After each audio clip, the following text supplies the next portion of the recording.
menjawab menuju keluarga sakinah mawaddah warahmah dan maslahah. Saya Mama Sukri. Saya Bapak Said. Assalamualaikum warahmatullahi wabarakatuh. Sahabat pemirsa dimanapun Anda berada yang berbahagia, terima kasih telah menyaksikan program Istri Bertanya dan Suami Menjawab. Di episode 14 kami akan membahas tema tentang prinsip hijrah Nabi Muhammad SAW dalam membentuk keluarga yang penuh berkah. Sahabat pemirsa dimanapun Anda berada yang berbahagia, kehidupan pernikahan adalah proses berkelanjutan yang tidak selalu dilandasi dengan penuh kebahagiaan, penuh kemudahan, dan berakhir keberhasilan. Pastinya ada kerikil, ada kesedihan, bahkan ada perjuangan yang harus dilewati secara bersama-sama. Nah, untuk itu dalam proses berkeluarga yang berkelanjutan kita harus mempunyai fondasi yang kuat, harus mempunyai semangat yang terus dipacu, dan harus mempunyai fondasi visi bersama dalam membentuk keluarga yang dicita-citakan. Nah, untuk itu kita harus mengetahui makna hijrah yang sesungguhnya agar di dalam keluarga cita-cita yang diimpikan bersama itu terwujud. Nah, sebenarnya makna hijrah dalam keluarga itu seperti apa, Pak? Ya. Sahabat pemirsa dimanapun Anda berada yang berbahagia, hijrah dalam pandangan agama Islam adalah atarku, yaitu meninggalkan. Sedangkan dalam pandangan agama Islam secara istilah menurut Syekh Muhammad bin A'lan As-Siddiqi dalam kitab Dalilul Falihin di Turuqi Riyadhus Shalihin, beliau menyatakan bahwa hijrah adalah meninggalkan dari negara yang kufur menuju negara yang Islam karena kekhawatiran terkait agama. Ini berarti agama Islam gitu. Tapi sebenarnya hijrah ini ya Pak, ini tidak sebatas hanya perpindahan migrasi dari negara kufur atau tempat menuju negara Islam, tapi hakikatnya yaitu berpindah karena keselamatan agama. Pernah suatu ketika pada zaman Rasulullah SAW, Sayyidina Khalifah Utsman bin Affan, Zubair bin Awam, dan Abdurrahman bin Auf juga melakukan migrasi atau hijrah dari Makkah menuju Habasyah. Dan pada saat itu Habasyah itu dipimpin oleh raja yang beragama Kristen.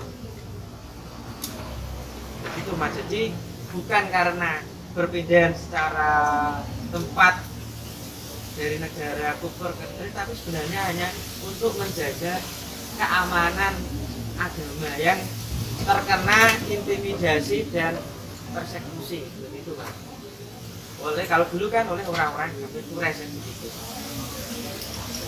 Pandangan yang lebih jauh terkait hijrah menurut Syekh Abdul Rauf Al-Munawi itu menyatakan bahwa hijrah itu tarkul manhiyat, yaitu meninggalkan hal-hal yang dilarang oleh Allah Subhanahu wa taala. Begitu. Berarti tidak hanya hijrah secara jasadiah ya Mas, tapi hijrah juga secara batiniah. Rasulullah SAW pernah bersabda, al-muhajiru manahallahu anhu. Orang yang berhijrah yaitu orang yang meninggalkan atas larangan-larangan Allah Subhanahu wa taala. Itu hakikat dari hijrah begitu. Sedangkan menurut Kiai Haji Khalil Hafiz PhD, Ketua Komisi Dakwah Majelis Ulama Indonesia, menyatakan bahwa hijrah itu ada dua. Yang pertama, hijrah secara makaniah, secara tempat, secara jasad begitu ya.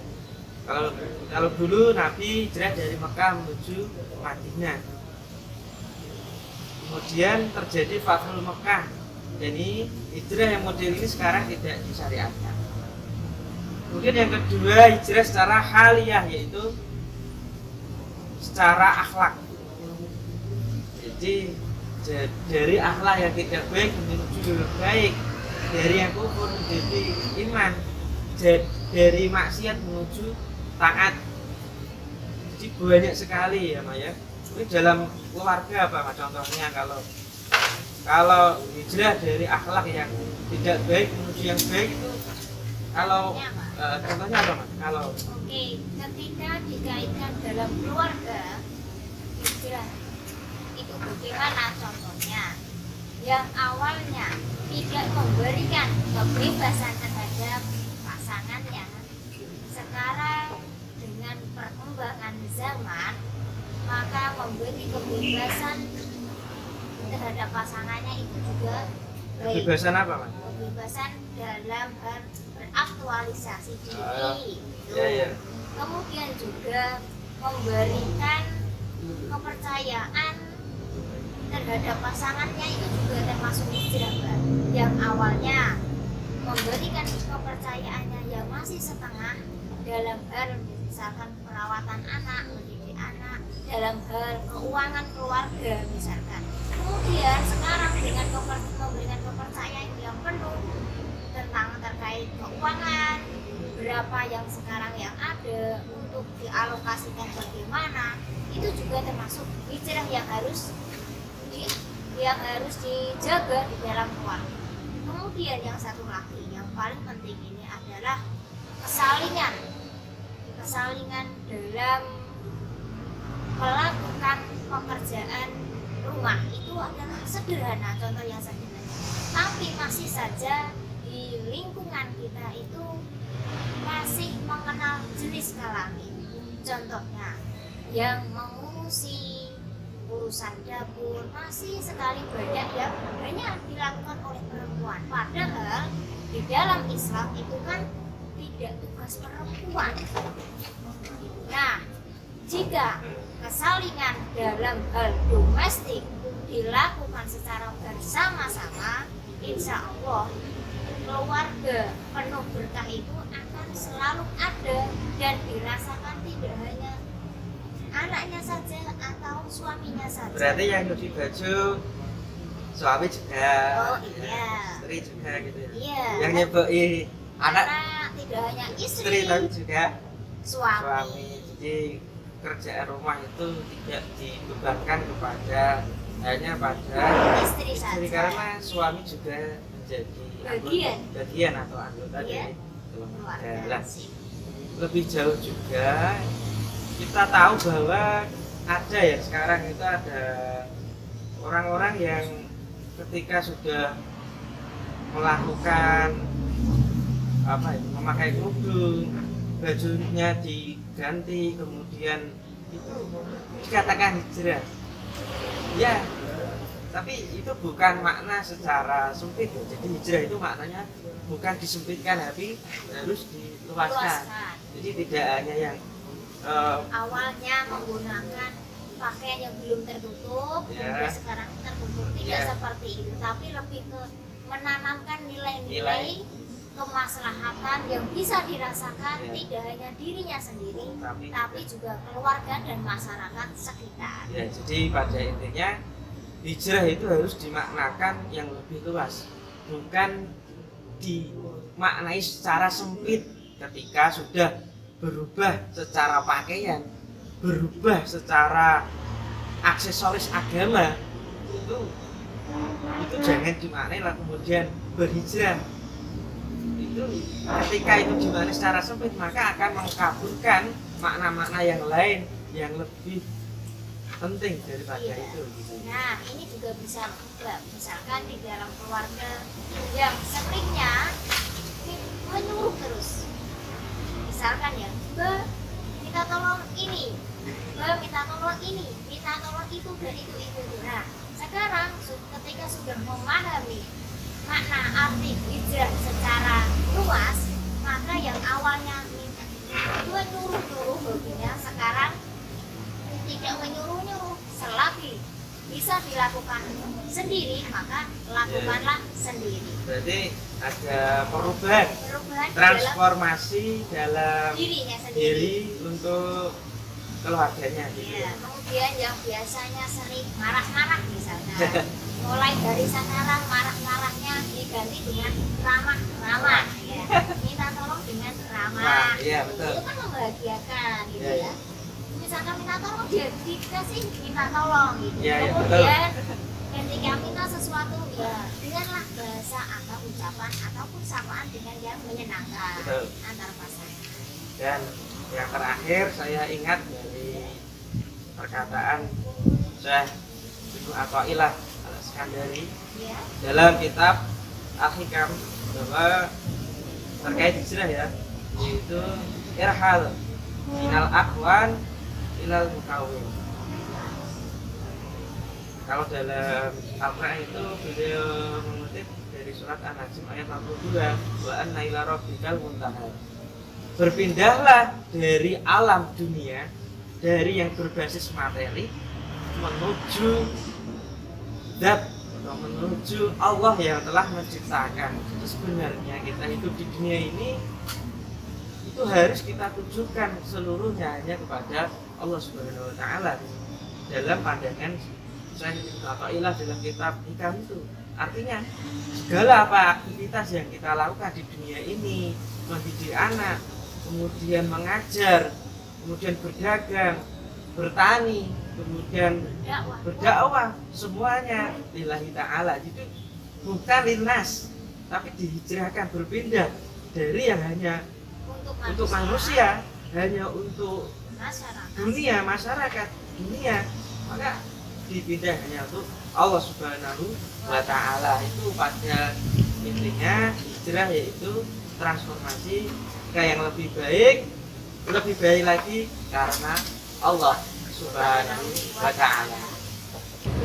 Ya, Zaman sekarang dengan zaman dulu kan perbedaannya sudah sangat jauh sekali, baik dari segi makanannya, baik dari segi pendidikannya, baik dari segi transformasinya dan lain sebagainya.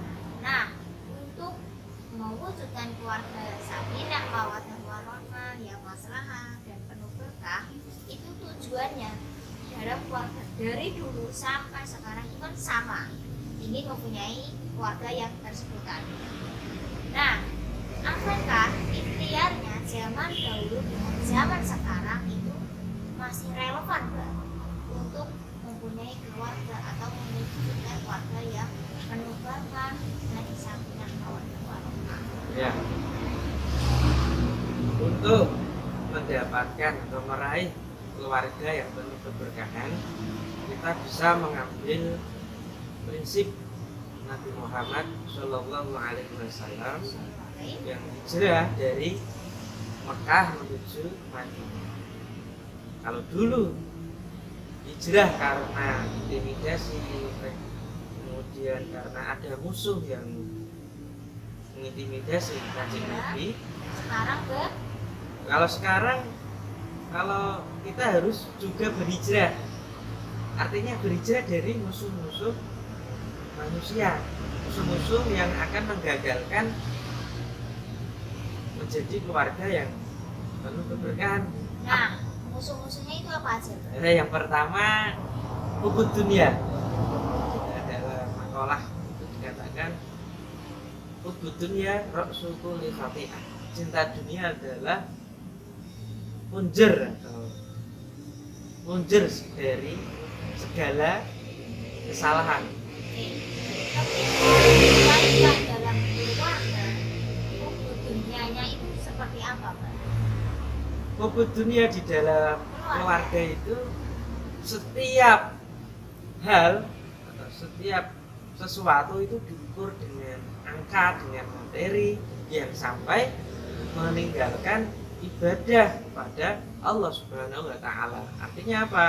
Artinya orang yang bekerja kemudian saking sibuknya bekerja lupa akan ibadah sholatnya, ibadah kepada keluarganya. ya, atau ibadah artinya lupa akan keluarganya yang justru itu menjadi kewajibannya.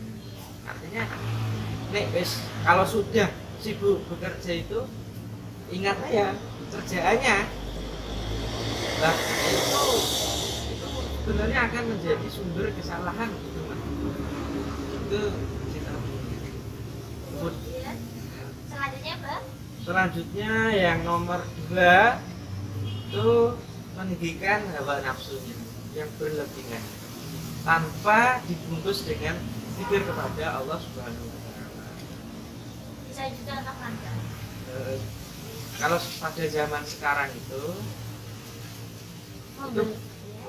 banyak ya, kalau saya contoh banyak orang yang melakukan perselingkuhan yang diakhiri dengan perceraian itu karena meninggikan hawa nafsu syahwatnya yang tidak dibungkus dengan agama atau zikir kepada Allah Subhanahu wa taala, sehingga banyak terjadi seperti itu Mas.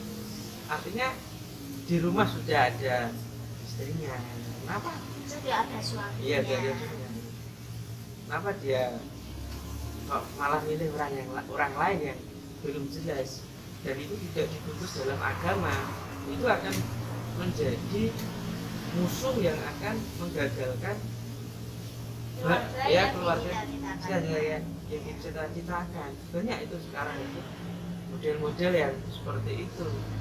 Misalkan gini Mbak, kalau contohnya ketika sudah punya anak, ketika anak menginginkan sesuatu, minta dibeliin A, B, C dan harus minta, apakah itu juga misalkan dituruti ya, termasuk yang terbaik? Ya bisa saja, karena manusia pasti punya nafsu, punya keinginan, kan juga sahabat. Maka sebagai orang tua harus memanage keperluan anak yang pas, yang cocok pada zamannya, pada konteks anak pada saat itu. Nggak mungkin anak 2 tahun, 3 tahun terus dibelikan HP, nggak mungkin dibelikan motor, kemudian nggak mungkin dibelikan laptop karena belum pada saatnya. Begitu. Mungkin bisa diminimalisir ya Mbak, misalkan dibelikan HP tapi yang mainan. Oh, bisa saja Iya, dalam bentuk kemudian mainan. mobilan Mobilan. ya. Ya bisa saja. Kemudian laptop ya, laptop Ya. tidak harus sesuai persis fungsinya, Ya. gitu ya. Mungkin itu bisa itu salah satu untuk menekan nafsu ya, yang tadi yang dimaksud tadi.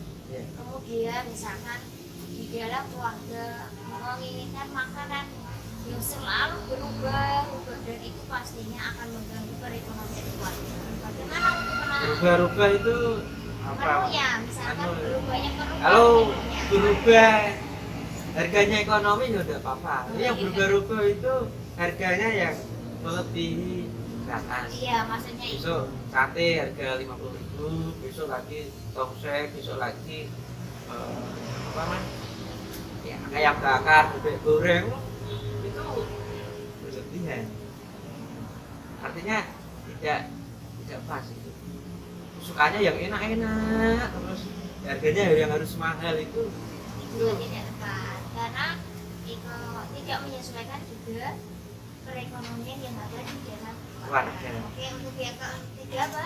yang ketiga musuh dalam keluarga harus kita singkirkan dan harus segera hijrah gitu ya. Ya, itu apa Pak? Yaitu minas sifatil hayawaniyah ila sifatil insaniyah, yaitu hijrah dari sifat-sifat yang berbasis hewan kemudian menuju yang berbasis manusia. Contohnya seperti Ya. sifat jeleknya tikus itu ya, itu sering merikiti barang-barang yang ada tanpa pandang bulu. Artinya kita jangan meniru itu, mencari nafkah terus semua dimasukkan tanpa pandang dulu halal haramnya, itu sifat tikus. Maka kita rubah menjadi sifat manusia, memilah-milih mana yang baik, mana yang buruk, mana yang halal, mana yang haram, seperti itu untuk meningkatkan keluarga yang penuh keberkahan. Apalagi juga kayak sifatnya apa pemirsa itu kera, monyet itu rakus dia. Rakus kalau diberi pisang semuanya akan tangannya nangkap, tangan kanan, tangan kiri, kaki juga, mulut, tanpa melihat porsi perutnya. Artinya janganlah bersikap rakus terhadap kekuasaan, ya terhadap jabatan jabatan yang lainnya. Kemudian dia tidak menerima keadaan yang sejatinya, artinya dia harus berubah dari rakus menjadi kona'ah, itu menerima apa adanya. Tidak usahlah rakus yang keras gitu lah ya. Oke, yang terakhir Mbak. Yang terakhir dari kejahatan atau bisikan manusia ya, mengajak kejelekan atau memprovokasi hal negatif. Kalau dalam Al-Quran itu minal jinnati dari golongan manusia, dari bisikan manusia yang tersembunyi itu baik dari golongan manusia maupun dari golongan jin. Ini banyak orang ya, jangankan musuh, teman dekat saja kadang provokasi kita, padahal kita itu temannya begitu loh. Contohnya apa Pak? Provokasi atau orang-orang terus mengajak kejahatan atau kejelekan dan kita terkena provokasi, itu seperti apa contohnya dalam keluarga itu?